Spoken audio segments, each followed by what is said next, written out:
Greetings and welcome back to room 303 in our chats with Emily, as we are calling our readings through the poetry of Emily Dickinson. We are in the Johnson edition, and we turn now to poem 297. It's like the light.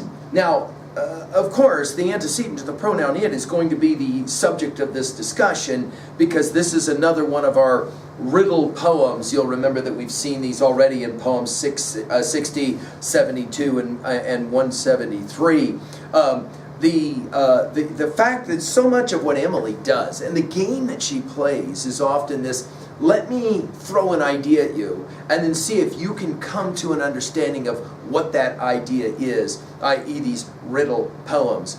You'll maybe remember a quote that we've shared already a number of times in a letter that Emily wrote to Sue, letter number 586. She said, quote, "In a life that stopped guessing, you and I should not feel at home." And it will be poem 1222, where she says, "The riddle that we guess, we speedily despise." Well, there's a lot of debate about what exactly it is that we're going to be talking about in this riddle poem. When it was published in 1896, it was actually titled "The Wind," but there's going to be some debate about whether that one works or not. Ruth Miller will argue that what she's talking about is death. We'll see what you guys think about this. Now, our assumptions are that you've been following our stuff at learnstrong.net, down that left-hand side, Chats with Emily, our playlist. I'm hopeful you've worked already through our set of introductory comments. I'm hopeful that you've worked through our preceding 296 poems.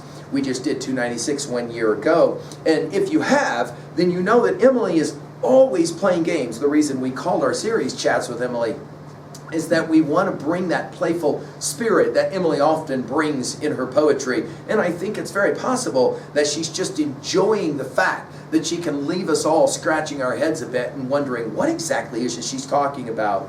Notice that 5 times we'll use the word "like" to try to somehow explain what it is that she's talking about.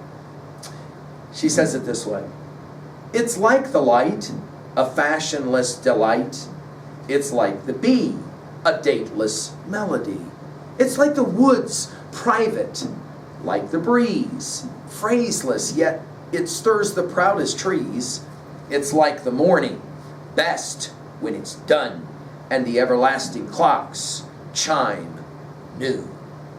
Now, again, she never tells us what it is that she's referencing here, but she'll say that it is like the light. This will take us back to our study of poem 295. You'll remember beckoning Etruscan invitation toward light.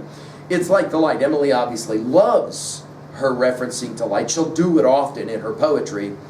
Whatever it is she's talking about, she says, the first thing I want to say about it is that it's like the light, a fashionless delight. Now, how fashionless is understood is interesting. It may be like in line 7 of poem 1573, impossible to imagine. And that would make sense if we're talking about death, following Ruth Miller's, right?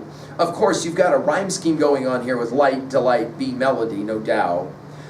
It's like the bee, and we've seen her referencing the bees already, a dateless melody. Now, this word dateless will come up 2 more times. In poem 721, it will be dateless dynasty, and in poem 999, it will be dateless fame. So it's like the thing you know it when you hear the hum of a bee. It's like the thing you know you've heard before, the melody that you know you've heard before, but it's dateless.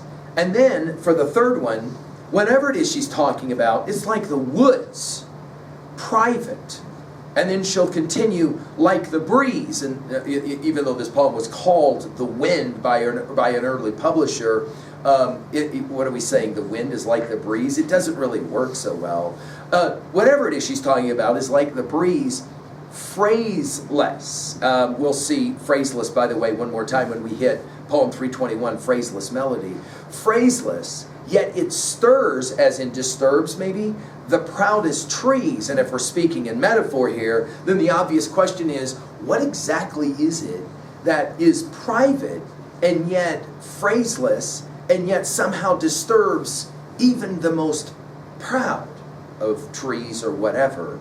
And then finally, notice we'll move from light to bees and the hum of the bees and the melody of the bees, to the woods, to the breeze, all obviously within nature. And then it's like the morning, best when it's done, and the everlasting clocks chime noon.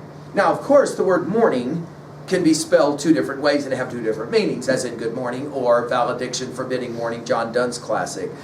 And I like the fact that she's probably playing with this word morning, if in fact we are talking about death, that is to say the everlasting clocks, notice done and noon. And of course we've seen Emily playing around with time and time on a clock.